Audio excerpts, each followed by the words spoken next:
सीधी तस्वीरें आपको रामपुर की दिखाते हैं। आजम खां प्रेस कॉन्फ्रेंस करने जा रहे हैं।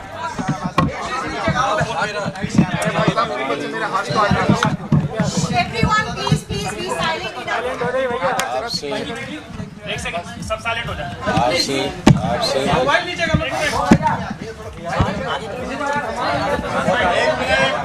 एक बार आप सभी लोग शांत हो जाइए।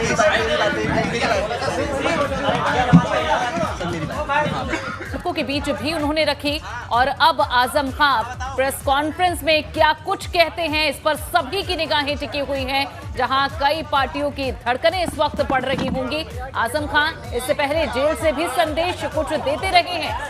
जिस तरह से समाजवादी पार्टी के नेताओं से उन्होंने मुलाकात नहीं की, बताया गया कि आजम खां उनसे नाराज हैं क्योंकि आजम खां समाजवादी पार्टी से उम्मीद कर रहे थे, पार्टी मुखिया से उम्मीद कर रहे थे कि उनके जेल से रिहाई को लेकर कुछ कड़े प्रयास किए जाएंगे, लेकिन ऐसा नहीं हुआ। इस वजह से ये आरोप लगे कि वे नाराज हैं समाजवादी पार्टी मुखिया और पार्टी के नेताओं से।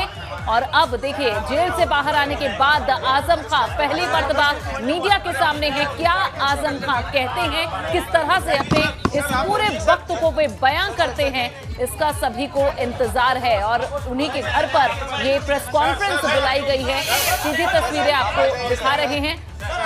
काफी मीडिया का हुजूम भी वहां पर उमड़ा हुआ है। आजम खां से कई सवाल है जो पत्रकार पूछना चाहते हैं और देखना होगा कि किस तरीके से आजम खां उसका जवाब देते हैं। अखिलेश यादव से नाराजगी, समाजवादी पार्टी से नाराजगी है, ये बात पहले कही जाती रही है। हालांकि इस बीच शिवपाल यादव ने जेल में जाकर आजम खां से मुलाकात की थी और अब भी शिवपाल यादव लगातार आजम खां और उनके परिवार से उनके करीब नजर आ रहे हैं। रिपीटिशन नहीं होना चाहिए।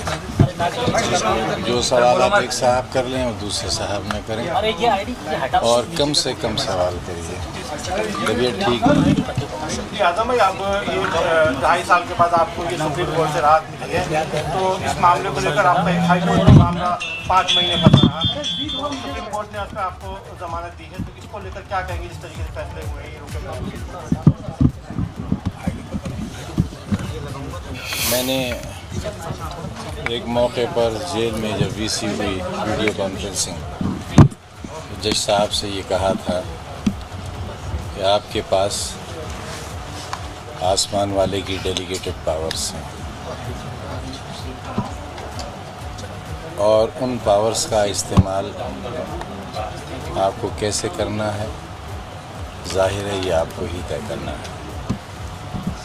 मैं ये समझता हूँ कि हमारे कुछ हाई कोर्ट के फैसलों में और सुप्रीम कोर्ट से 100% मामलों में जिस तरह से हमें इंसाफ मिला है, उसमें यही कहा जा सकता है कि सुप्रीम कोर्ट ने विधाता की तरफ से जो पावर्स उनको डेलीगेट पावर्स थी, उसका सही और जायज़ इस्तेमाल किया है।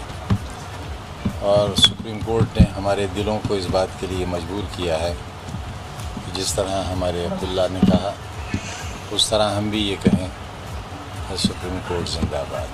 सर, परिवार आपने बहुत ज़्यादा परिवार ने सफ़र किया है इस चीज़ को लेकर के, क्योंकि 26 महीने से लगातार आप अंदर रहे हैं, परिवार लगातार जेल में भी पहुंचता रहा, लेकिन कुछ राजनीतिक दल और समाजवादी पार्टी के अखिलेश यादव नहीं पहुंचे। जब कोई बड़ा मिशन सामने होगा तो मुखालिफ भी बड़ा होगा और तकलीफ भी बड़ी होगी। उस मिशन से फ़ायदे भी बड़े होंगे, नुकसान भी बड़े होंगे। हमारा मिशन राजनीतिक नहीं था। हमने अपने 40 साल के राजनीतिक कार्यकाल में पार्टी के नेताओं के, अपने सियासी आकाओं के जूते इसलिए सीधे नहीं किए थे कि हमें अपने लिए सोने या चांदी के कंगन चाहिए थे। हम कहाँ रहते हैं ये आपने देखा है, हमारा शहर कैसा था और अब कैसा हो गया ये भी आपने देखा है। यहाँ की इमारतें अगर आप देखें, यहाँ का नगर पालिका देखें, गांधी समाधि देखें और चीज़ें देखें, आपको अंदाज़ा होगा कि हमने कैसा शहर बनाया। इस सब के पीछे जो एक बुनियादी मकसद था वो ये था कि मैं क्योंकि अलीगढ़ मुस्लिम यूनिवर्सिटी का पढ़ा हुआ हूँ और ये मेरी किस्मत की खुशनसीबी कहें या बदनसीबी कि जब मैं LLM फाइनल सेमेस्टर का स्टूडेंट था, स्टूडेंट्स यूनियन का सेक्रेटरी था, उसी वक्त मुल्क में इमरजेंसी लग गई थी और तब भी मैं जेल गया और 2.25 बरस बनारस की जेल में। तो जब ज़िंदगी की शुरुआत हुई थी तब भी जेल में था, अब जब ज़िंदगी अपने आखिरी दौर में है तब भी जेल में था। सर, अपने ऐसे कुछ गिला कुछ तो मैंने अलीगढ़ में एक शेर सुना था अपनी तालिब इल्म ज़िंदगी में कि चश्मे सैयद नगरां है कि फिर उठे शायद। चश्मे सैयद नगरां है कि फिर उठे शायद, कोई दीवाना अलीगढ़ के बयाबानों से। तभी मैंने अपने छात्र जीवन में ही ये तय किया था, मैं कोशिश करूंगा कि एक और AMU तैयार किया जा सके। बड़े भाई बहुत नाराज़ हैं, वो कह रहे हैं कि मुस्लिम जो है वो खफा है अखिलेश यादव से, बहुत ज़्यादा वो भी खफा थे। और आज से उन्होंने सबसे मेरा सवाल भी था तो वो यही कहते नज़र आए कि वो आए नहीं और हमने जो यातनाएँ हमारे भाई ने झेली है, हमारे परिवार ने झेली है, वो इस देश को हमेशा याद रहेगा। देखिए,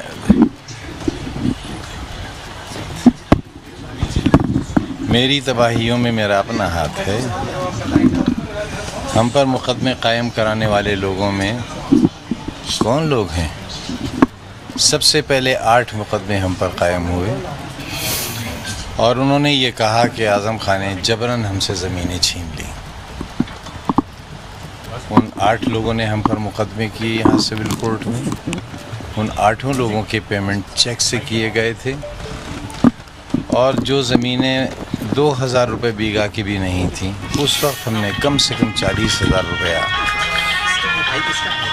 बीघा उसका दिया था। वो सारे लोग मुकदमे हार गए और हमसे लिए हुए पैसे से उनमें से बेशतर ने 2-2 हज किए। अगर 2 बीघा ज़मीन थी तो 8 बीघा ज़मीन ख़रीद ली। वो सारे लोग मुकदमे हार गए। उम्मीद वो ये करते थे कि हम उनके ख़िलाफ़ अब मुकदमा करेंगे, लेकिन हमने ऐसा नहीं किया। 1989 में किले में सबसे बड़ा बूथ सेंटर था। कांग्रेस की सरकार थी और यहाँ पर नवाबज़ादा जुल्फ़िकार अली खां साहब मेंबर पार्लियामेंट हुआ करते थे। उनके बड़े भाई मुर्सा अली खां उस वक्त ज़िंदा थे और उन्हें हिज़ाइनस का लक़ब भी मिला हुआ था। मैं, मेरी बीवी, मेरा बड़ा बच्चा बहुत छोटा सा था और छोटा बच्चा गोद में था। मेरी 3 बहनें वोट डालने गए थे और उस वक्त किले के एक दरवाज़े से 4-5 जीपें दाखिल हुई फायरिंग करती हुई और उस वक्त के मेंबर पार्लियामेंट उनमें आगे थे और मेरे सीने पर इस तरह 7-8 तमंचे लगा दिए गए, जिनमें जर्मन पिस्टल भी थे। मैं हल्के जाड़े थे, प्रिंस सूट पहने हुआ था। सब ने गोलियां चलाईं, मेरे पैरों पर गिरे रिवॉल्वर्स, लेकिन कोई गोली नहीं चली।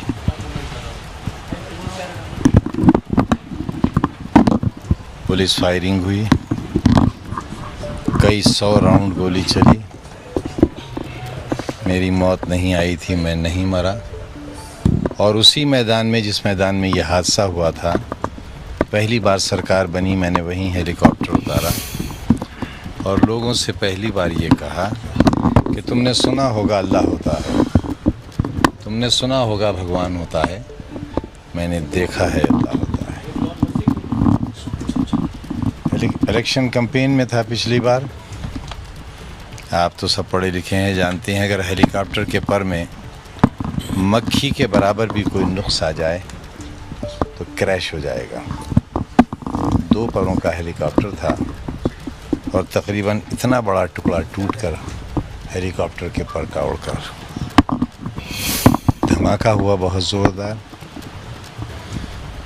हेलीकॉप्टर नाचता रहा, कभी हाई टेंशन वायर पर उतरता था, कभी जा रही थी ट्रेन उस पर उतरता था। पायलट्स पसीने पसीने हो गए क्योंकि उन्हें मालूम था कि वो ख़त्म हो जाएंगे। उस वक्त हम नस्रुन मिनल्लाह व फतहुन करीब सिर्फ एक ही दुआ याद रही थी, घबराहट में सब भूल गए थे। और वो हेलीकॉप्टर ज़मीन पर गिरा और वो ऐसी जगह गिरा जहाँ से आलू निकाले गए थे और खेत बहुत नरम था। जब मैं उस वक्त नहीं मरा, जब मैं किले के मैदान में इतने मेरे सीने पर तमंचे चलाए गए तब नहीं मरा। मुझे इतना भयानक कोरोना हुआ कि पूरे अस्पताल में मैं अकेला ज़िंदा बचा था। मेरे सामने से सारी लाशें जाती थी, मेरे सामने वार्ड खाली होता था और फिर भर जाता था। मैं तब नहीं मरा। मेरे चाहने वालों ने बहुत कोशिश की, मैं फिर ज़िंदा बाहर आ गया। मैं समझता हूँ कि जो एजुकेशन का मिशन मैंने शुरू किया है वो रहे या न रहे, सदियों लोग इसके खंडरात देखने आया करेंगे। आपने अगर जौहर यूनिवर्सिटी को देखा नहीं है तो एक बार मेरी रिक्वेस्ट है आप उसे देखिए। आजम खान साहब का जो जिस तरीके का अंदाज होता था जेल जाने से पहले, क्या आजम खान का अंदाज वैसे ही रहने वाला है या आवाज़ दब जाएगी आजम खान?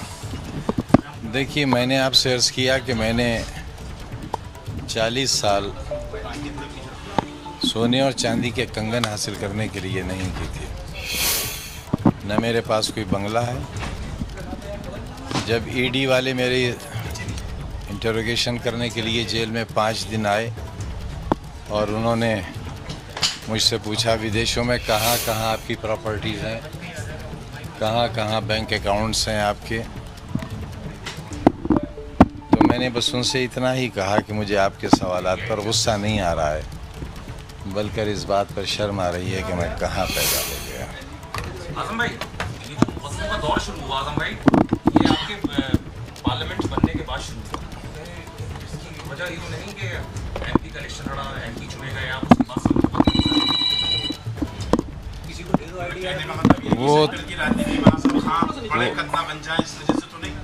वो तकरीर मेरी एक दिन में कई करोड़ लोगों ने सुनी थी। मैं नहीं जानता क्या हुआ। मैं तो ये जानता हूँ कि मैं 1 साल सीन से आउट रहा क्योंकि पुलिस कहती थी कि एनकाउंटर हो जाएगा, और 27-28 महीने में एक ऐसी कोठरी में रहा जिसमें उन लोगों को बंद किया जाता था जिन्हें 2 दिन बाद फांसी देना होती थी। बिल्कुल अकेला रहता था। जिंदा आ गया हूँ वापस। आपकी आंखें नम है, यातनाओं को आपने बहुत झेला है। नहीं, बिल्कुल नम नहीं है, खुश्क हो गई हैं आंखें। सब लोग एक सवाल जानना चाहते हैं, अखिलेश यादव और आपके बीच में क्या अपनों ने भी खंजर थोपा है क्या सर पीठ में आजम खान के? क्या अखिलेश की भूमिका जो होनी चाहिए थी, आप उससे ऐसा सीनियर लीडर ऑफ एसपी आप निश्चित नहीं? देखिए, लीडर तो हम कभी थे ही नहीं। लीडर तो हम कभी थे ही नहीं। अगर लीडर होते तो इतने बहुत से काम कर नहीं पाते। अगर लीडर होते तो यूनिवर्सिटी नहीं बना पाते, बच्चों के स्कूल नहीं बना पाते। और आपको ये मालूम होना चाहिए कि मौलाना मोहम्मद अली जौहर ट्रस्ट, जिसका मैं चेयरमैन हूँ, और यूनिवर्सिटी का जिसका मैं चांसलर हूँ, ये नॉन बेनिफिशियरी ऑर्गेनाइजेशन है। हम लोग इसमें देते हैं पैसा, न तो सैलरी लेते हैं, खाना और नाश्ता भी हमारा घर से जाता है, ना हम ना हमारा कोई सदस्य। हाँ, ये अलग बात कि जब दरोगा जी हमारा बयान लेने के लिए जेल में गए तो उन्होंने बहुत तारीफ़ करी कि आपने बड़ा अच्छा शहर बनाया है, यूनिवर्सिटी बड़ी अच्छी बनाई है। हमदर्दी जाहिर की और ये भी कहा कि आप जब रामपुर आएँ ज़मानत पर तो कोशिश करिएगा कि भूमिगत रहें। आप पर इतने मुकदमे हैं कि आपका इनकाउंटर भी हो सकता है। तो जब ये थ्रेटनिंग मुझे जेल में मिल सकती है, उसके बाद तो फिर कोई अपना कोई पराया रह ही नहीं जाता। अगला कदम क्या हो सकता है? अगला कदम आपका क्या हो सकता है? मायावती जी भी आपकी तारीफ कर रहे हैं। हमारे दल समाजवादी पार्टी के साथ हर दल आपसे देखिए, मैंने बहरहाल हर दल आपसे मिला। अपनी सारी ज़िंदगी एक चीज़ साबित करने की कोशिश की कि मेरी इंटीग्रिटी डाउटफुल नहीं है। मैं ज़मीर बेचने वाला नहीं हूँ, न मैं मुल्क बेचने वाला हूँ, न मैं कौम बेचने वाला हूँ। ये मैंने इमरजेंसी के वक्त भी साबित कर दिया था और 40 साल तक शायद ही पूरे भारतवर्ष में कोई ऐसी मिसाल हो, और शायद अभी तक नहीं है, कि एक ही कॉन्स्टिट्यूंसी से कोई 11 बार जीता हो और एक बार जब वो जेल में हो तो इतने वोट मिले हों जितने उसे बाहर रहकर भी न मिले हों। अगर पार्लियामेंट के चुनाव में भी धांधली और पुलिस की दादागिरी और डीएम साहब की इनायतें न रही होती तो मैं तकरीबन 3.5 लाख वोट से जीतता।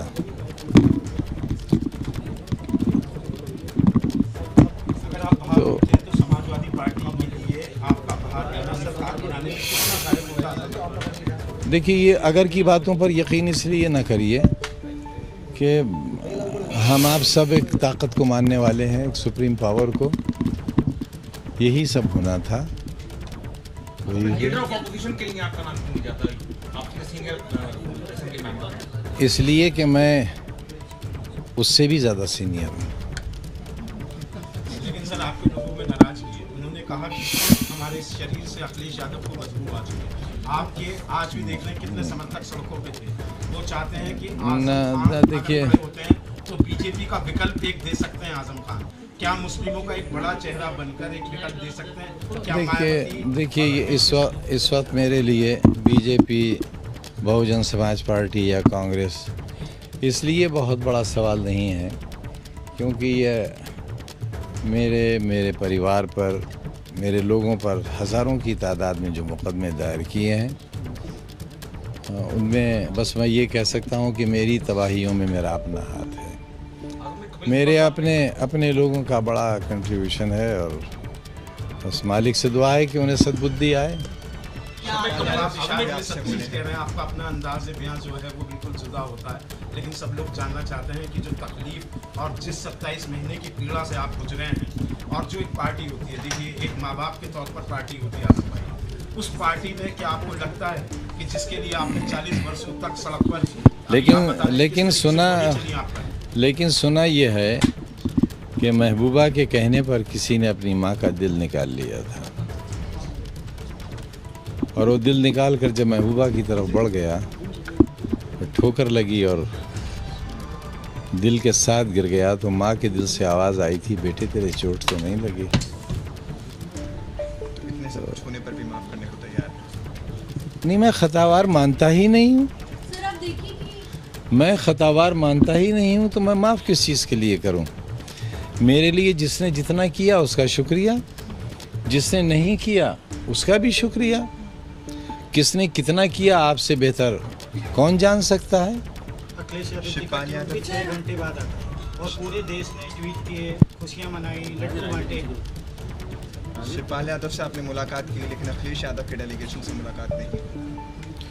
मेरी तबीयत ठीक नहीं थी। कपिल सिब्बल साहब ने आपकी वकालत की सुप्रीम कोर्ट में।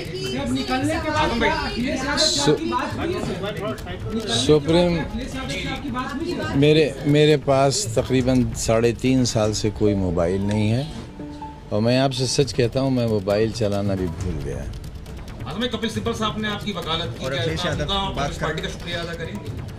मैं कपिल सिब्बल साहब का तो शुक्रिया बहुत छोटा शब्द है, बहुत छोटा शब्द है। मेरे पास वो अल्फाज नहीं हैं कि मैं उनके जो सलूक रहा है उसका शुक्रिया अदा कर सकूं। लेकिन हाँ, सुप्रीम कोर्ट के बारे में ज़रूर ही कहना चाहूँगा कि विधाता ने जो उन्हें ताकत दी और जो पावर्स डेलीगेट की उन्होंने बहुत ईमानदारी के साथ उसका इस्तेमाल किया। और जब तक ऐसे जजेस हिंदुस्तान में बाकी हैं, कम से कम हमारे जैसे जिसमें देश का पूरा ज्ञान व्यापी मुद्दे पर आपका क्या कहना है? ज्ञान व्यापी में क्या कहना है?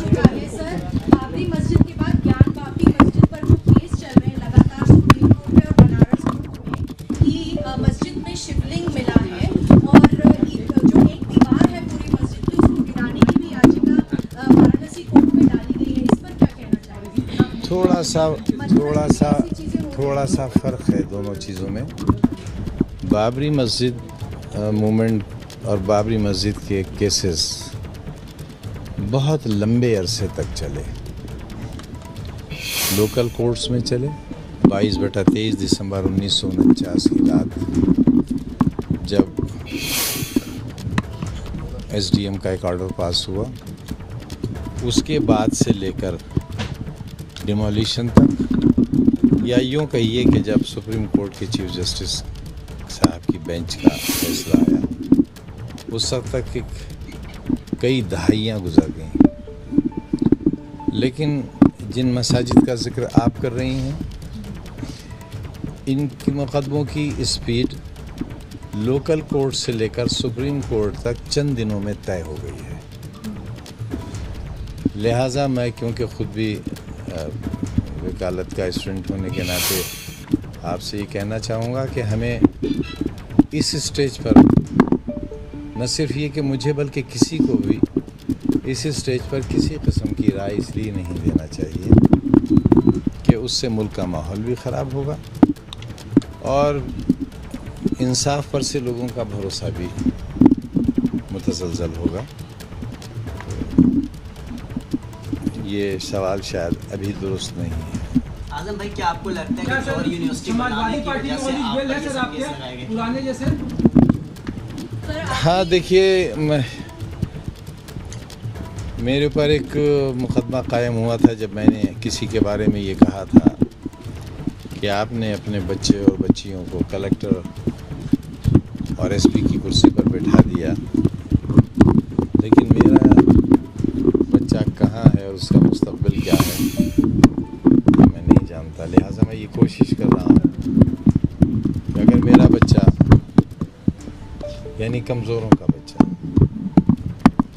कलेक्टर और एसपी ना बन सके तो डॉक्टर और इंजीनियर तो बन जाए, नर्स बन जाए, क्लर्क बन जाए, चपरासी बन जाए। लेकिन आज के हालात में मैं ये समझ रहा हूँ कि मुसलमानों को जो भी सज़ा मिल रही है उनके राइट ऑफ वोट की सज़ा मिल रही है।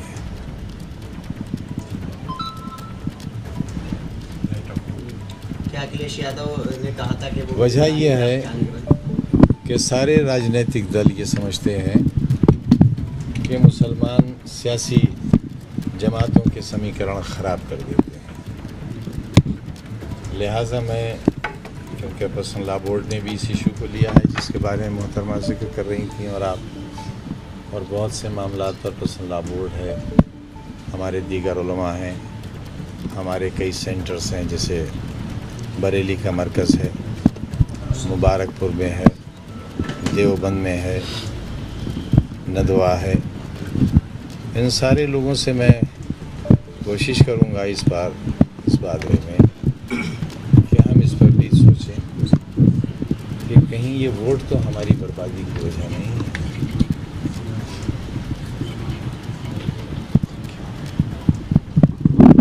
शायद आप मेरा मतलब समझ सके होंगे। मुस्लिम वोटों की वजह से मुसलमानों को निशाना बनाया जाता है, आपको क्या है? मैंने कहा तो नहीं ऐसा।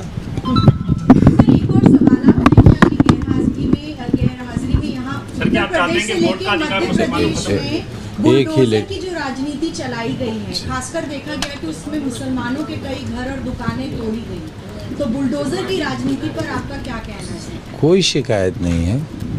हमने तो विधानसभा में कहा था एक बार कि सिर्फ मुसलमानों पर कानून शरीयत लागू कर दिया जाए। अगर उसके रिजल्ट्स अच्छे हों तो और लोग भी सोच लें। आज रेप के मामले में जो सज़ाएं दी जा रही हैं वही सज़ाएं इस्लाम भी तजवीज़ करता है। कातिल के बारे में जो सज़ाएं हैं वही इस्लाम भी कहता है। सब लोगों के आखिरी सवाल जौहर यूनिवर्सिटी को लेकर शिवपाल यादव जिस तरीके से आपके नजदीक है, शिवपाल यादव जिस तरीके से नजदीक है, मायावती आपके बारे में अच्छा कर रही है, आपके संघर्ष को सलाम कर रही है, कांग्रेस कर रही है, तो क्या आने वाले वक्त में उत्तर प्रदेश की राजनीति में तीसरे विकल्प? देखिए, ये मैं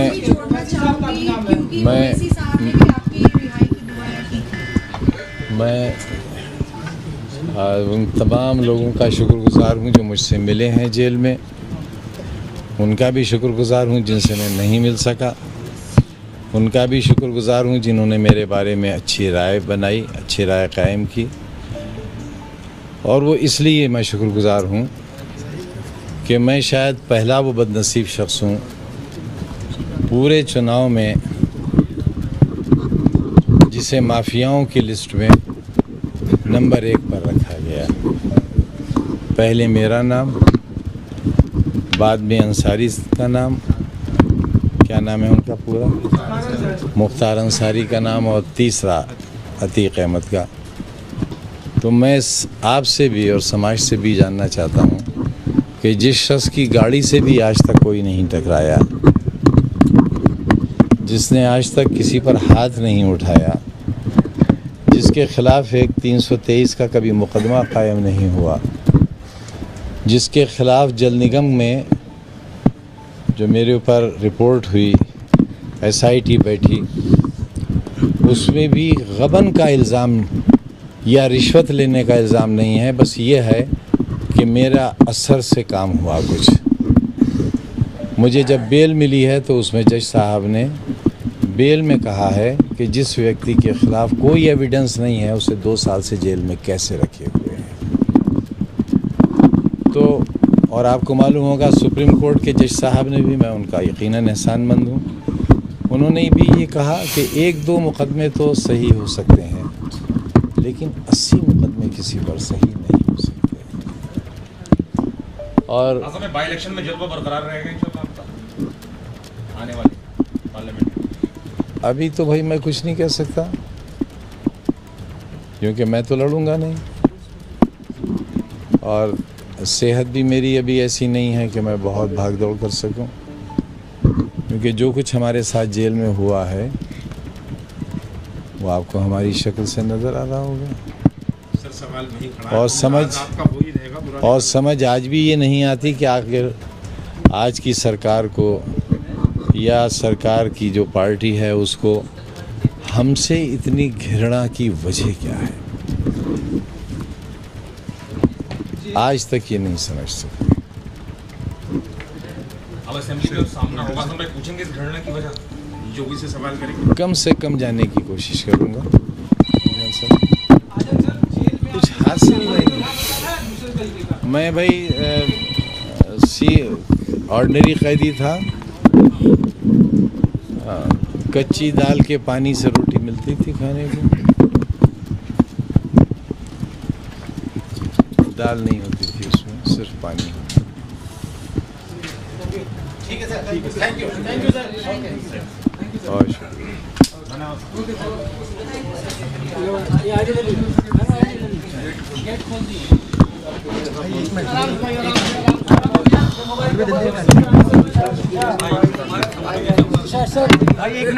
आपने आजम खान ने सवाल किया, अपने आखिरी बात में उन्होंने कहा कि मुझे ये समझ में नहीं आता कि आखिर मौजूदा सरकार को मुझसे इतनी घृणा क्यों है।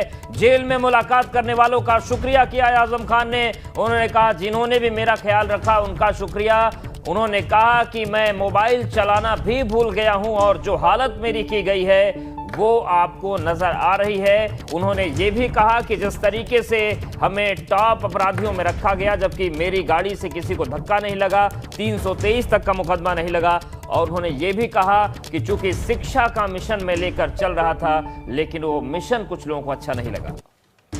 तो आजम खान को सुना है, पहली मर्तबा वे मीडिया के सामने आए हैं जेल से बाहर आने के बाद। सुनिए क्या कहा।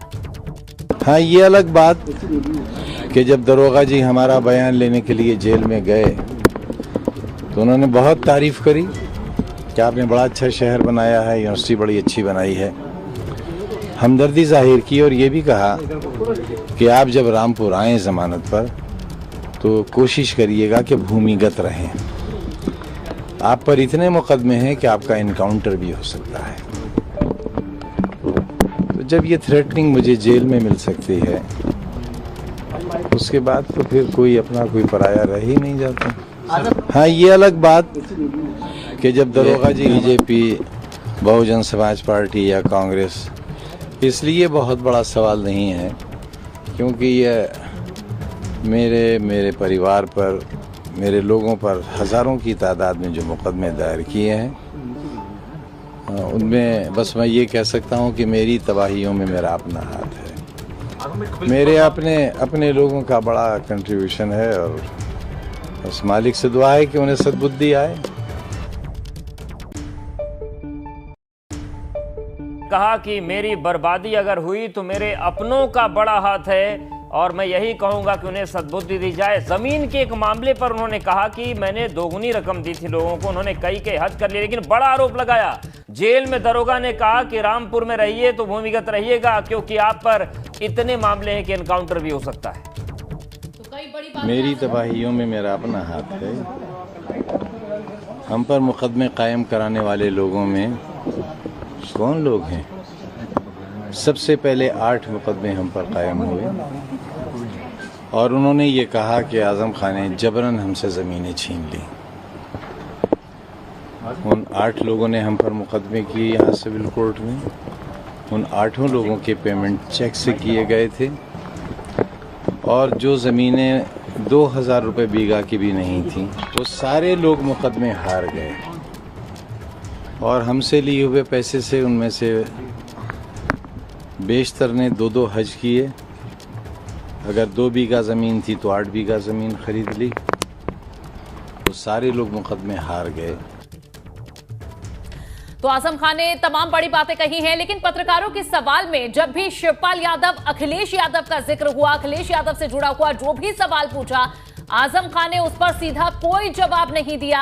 उन्होंने कहा कि किसी से गिला शिकवा उन्हें नहीं है और जब तक बात हुई कि आखिर इतने केसेस दर्ज हुए तो उस पर उन्होंने कहा कि अपनों ने ही दगा दिया है, लेकिन खुलकर अखिलेश यादव, शिवपाल यादव या फिर किसी भी बड़े नेता के नाम पर कोई सीधा जवाब आज़म खान ने नहीं दिया है। सिर्फ सुप्रीम कोर्ट का शुक्रिया अदा किया है, अपने वकील का शुक्रिया अदा किया है और साथ ही ये भी बताया कि आखिर कैसे जो समय है वो उनका जेल में गुजरा है। कहा कि आंखें नम अब नहीं होती क्योंकि आंखें खुश्क हो चुकी है, यानी कि बहुत आंसू इन आंखों से बहे हैं। ये आज़म खान ने बड़ी बातें कही हैं। कहा कि मैं हादसों में भी जीतकर वापस आया हूं। जिक्र किया कि किस तरह से कई बार जानलेवा हादसे उनके साथ घटित हुए, लेकिन उसके बावजूद वे वहां से बच निकले हैं, वहां से जिंदा लौटे हैं। और जेल में जब वे थे तो उन्हें कोरोना हुआ, उस दौरान भी उन्होंने पूरा साहस दिखाया, उस समय भी वे बचकर निकले। वार्ड में से सिर्फ अकेले वही जिंदा वापस गए थे। तो इन तमाम अपने अनुभवों को साझा किया है और साथ ही ये भी कहा, जब अपने समर्थकों के बीच आ रहे थे रामपुर आज़म खान, तब उन्होंने कहा था कि उनका समय जरूर वापस आएगा। ये जो लंबा 40 साल का उनका अनुभव है ये जाया नहीं जाएगा। जेल में उनके साथ जो कुछ हुआ उसका जिक्र किया और सबसे बड़ी बात उन्होंने कही है कि उस दौरान जब जेल में अधिकारी उनसे मिलने आते थे तो वहां पर कहा गया कि आप अंडरग्राउंड रहिएगा जब रामपुर जाए, क्योंकि इतने केसेस हैं, आपका एनकाउंटर भी हो सकता है। इस बात का भी जिक्र आज़म खान ने इस प्रेस कॉन्फ्रेंस में कहा कि दरोगा जी मेरा बयान लेने आए थे और तब उन्होंने बात कही कि आपका एनकाउंटर हो सकता है, आप भूमिगत रहने को मुझे कहा गया था। अखिलेश यादव पर सवाल पूछे गए तो आज़म खान ने उन्हें टाल दिया। शिवपाल यादव को लेकर भी उन्होंने कोई बयान नहीं दिया। असदुद्दीन ओवैसी ने उनके समर्थन में ट्वीट किया था, इससे जुड़ा जब सवाल पूछा गया उस पर भी कुछ नहीं कहा। तो यानी साफ तौर पर जो बड़े नेता हैं विपक्ष के, उनके नाम पर कुछ भी आज़म खान ने नहीं कहा है, लेकिन बीजेपी को लेकर यह जरूर कहा है कि वे नहीं जानते कि आखिर इतनी घृणा क्यों है, सत्ताधारी पार्टी को इतनी घृणा क्यों है उनसे।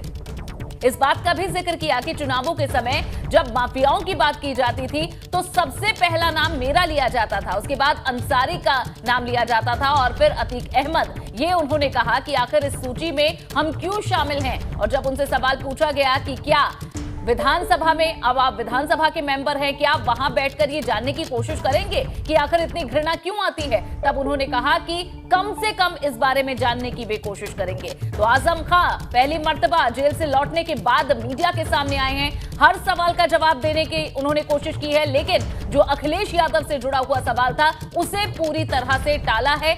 मात्र इतना कहा है कि किसी से कोई गिला शिकवा नहीं है और जो भी उनके साथ हुआ उसमें अपनों का ही हाथ था। ये आज़म खान ने बार बार कहा है। जिसने साथ दिया उसका भी शुक्रिया, जिसने साथ नहीं दिया उसका भी शुक्रिया।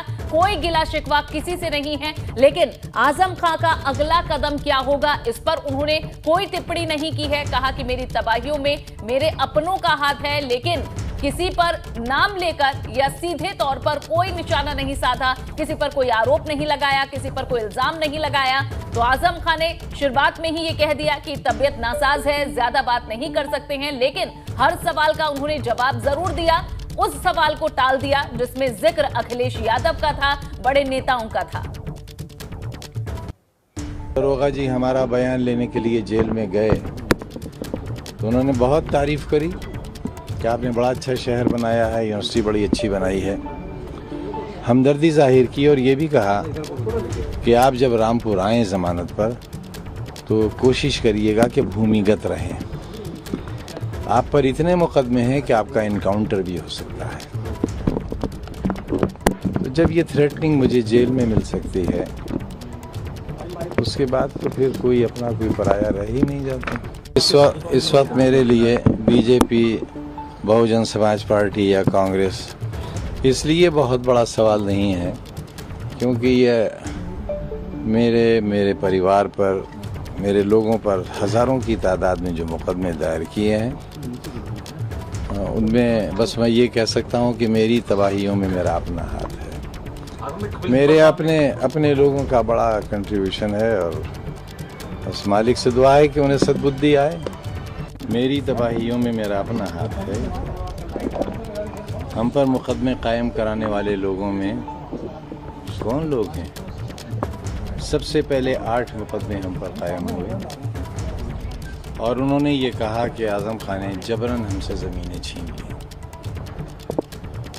उन 8 लोगों ने हम पर मुकदमे किए यहाँ सिविल कोर्ट में।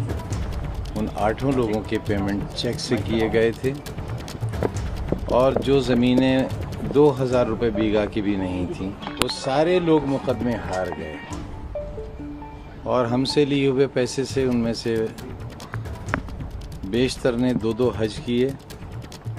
अगर 2 बीघा ज़मीन थी तो 8 बीघा ज़मीन खरीद ली। तो सारे लोग मुकदमे हार गए।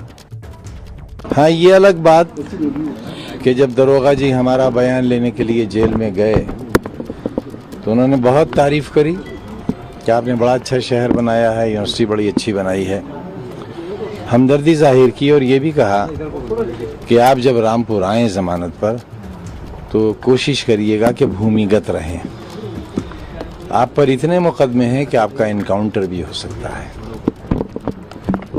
तो जब ये थ्रेटनिंग मुझे जेल में मिल सकती है, उसके बाद तो फिर कोई अपना कोई पराया रह ही नहीं जाता। इस वक्त मेरे लिए बीजेपी, बहुजन समाज पार्टी या कांग्रेस इसलिए बहुत बड़ा सवाल नहीं है क्योंकि ये मेरे परिवार पर, मेरे लोगों पर हज़ारों की तादाद में जो मुकदमे दायर किए हैं, उनमें बस मैं ये कह सकता हूँ कि मेरी तबाहियों में मेरा अपना हाथ है। मेरे अपने लोगों का बड़ा कंट्रीब्यूशन है और बस मालिक से दुआ है कि उन्हें सद्बुद्धि आए। हमारे साथ हमारे सहयोगी विवेक जुड़ गए हैं। विवेक, जिस तरीके से कई महत्वपूर्ण बातें कही आजम खान ने और उनसे जब अखिलेश यादव को लेकर सवाल पूछा गया, कई बार सवाल हुआ लेकिन वो बोले नहीं। बस उन्होंने इतना कहा कि जिन लोगों ने भी मेरा ख्याल रखा, मुझसे मिलने आए, उनका शुक्रिया। और उन्होंने एक सवाल भी पूछा कि मुझे ये समझ में नहीं आता कि मौजूदा सरकार मुझसे घृणा क्यों करती है।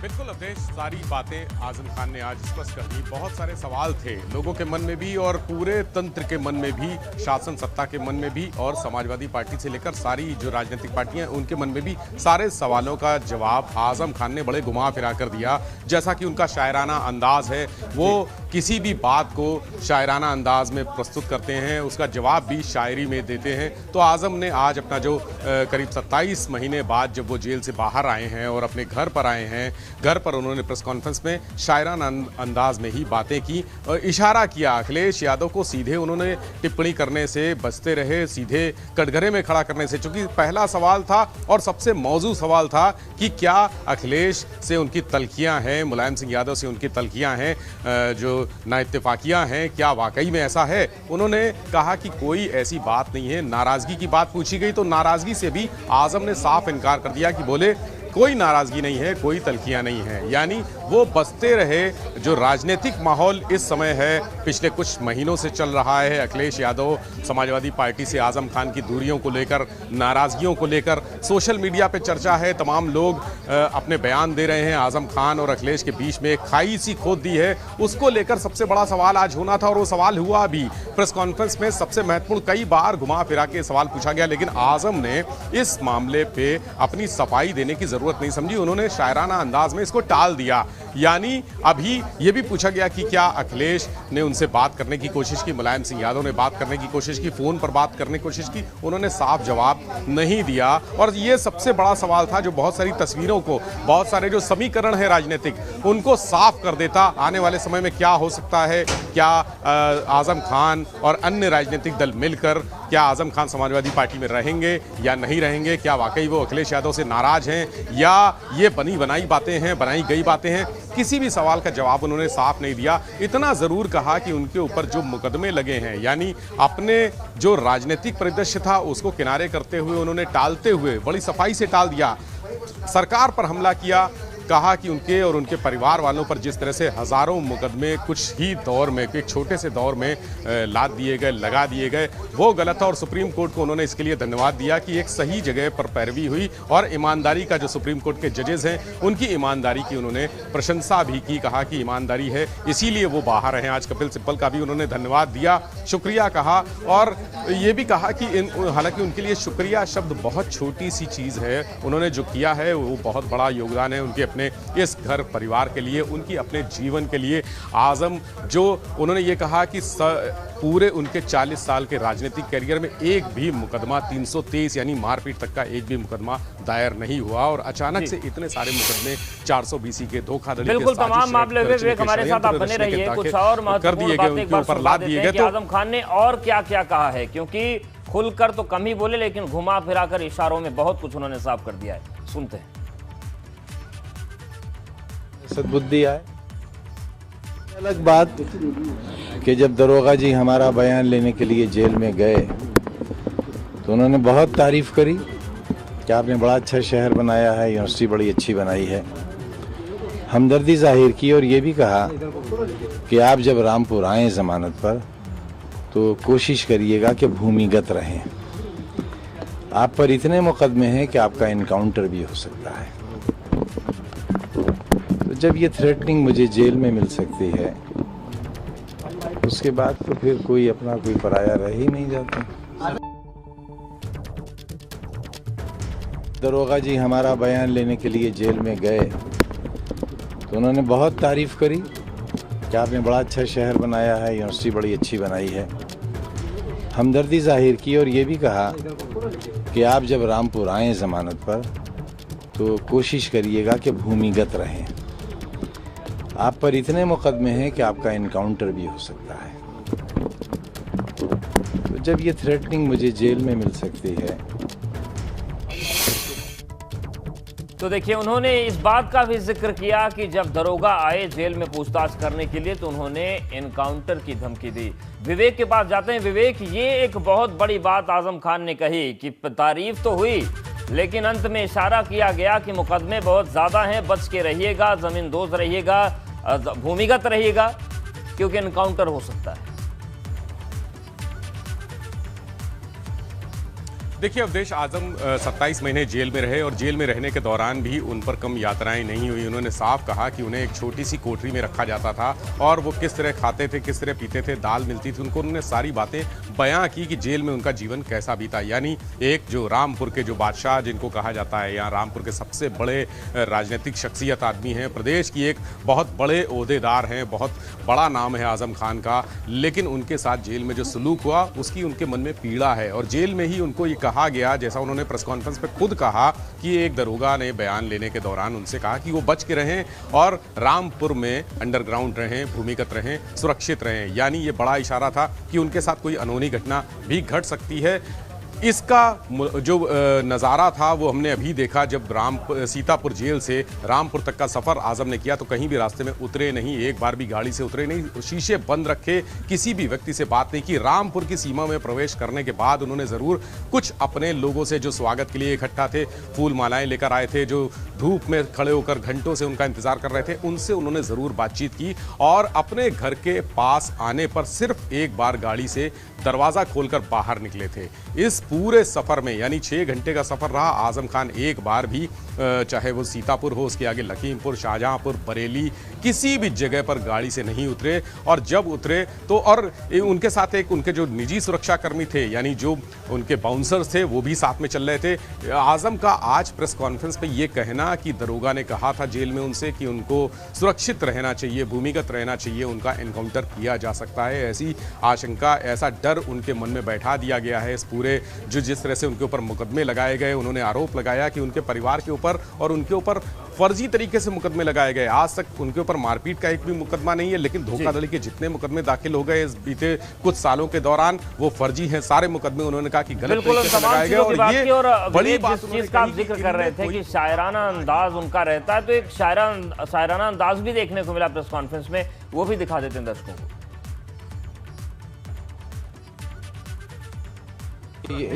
इस वक्त मेरे लिए बीजेपी, बहुजन समाज पार्टी या कांग्रेस इसलिए बहुत बड़ा सवाल नहीं है क्योंकि ये मेरे परिवार पर, मेरे लोगों पर हज़ारों की तादाद में जो मुकदमे दायर किए हैं उनमें बस मैं ये कह सकता हूँ कि मेरी तबाहियों में मेरा अपना हाथ है। मेरे अपने लोगों का बड़ा कंट्रीब्यूशन है और बस मालिक से दुआ है कि उन्हें सद्बुद्धि आए।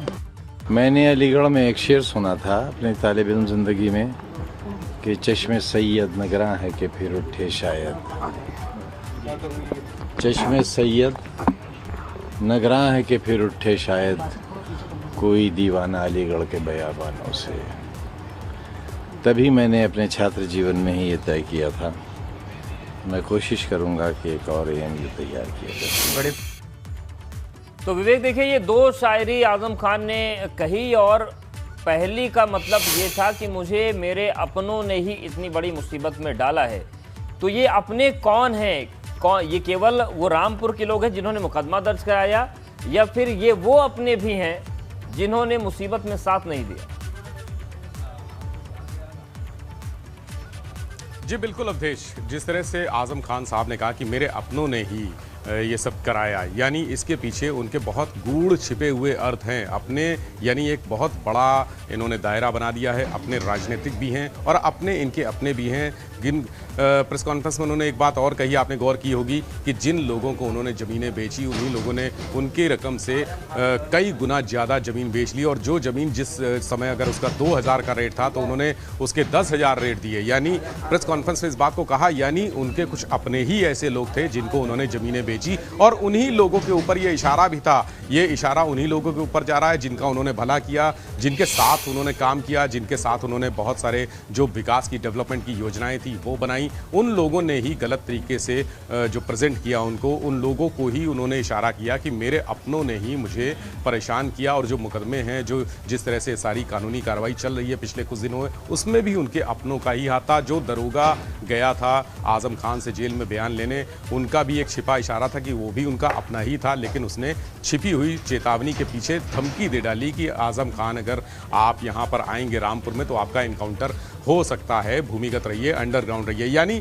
आज़म खान ऐसे तमाम लोगों से घिरे हुए हैं जो उनके अपने होने का दावा करते हैं लेकिन उनकी जड़ें खोद रहे हैं, उनके नुकसान पहुंचा रहे हैं, उनके पूरे परिवार को नुकसान पहुंचा रहे हैं। और आज नौबत ये ला दी है। इसके पहले कभी उनके मुंह से इस तरह का बयान किसी ने नहीं सुना होगा कि आज़म खान इस तरह का बयान दे कि उनके अपने ही उन्हें धोखा दे रहे हैं। राजनीति में भी यही स्थिति है। जिस पार्टी ने को उन्होंने अपने पसीने खून से सींचा, समाजवादी पार्टी को जो संस्थापक सदस्य रहे, आज वो स्थिति आ गई है कि समाजवादी पार्टी उनका नाम नहीं ले रही है।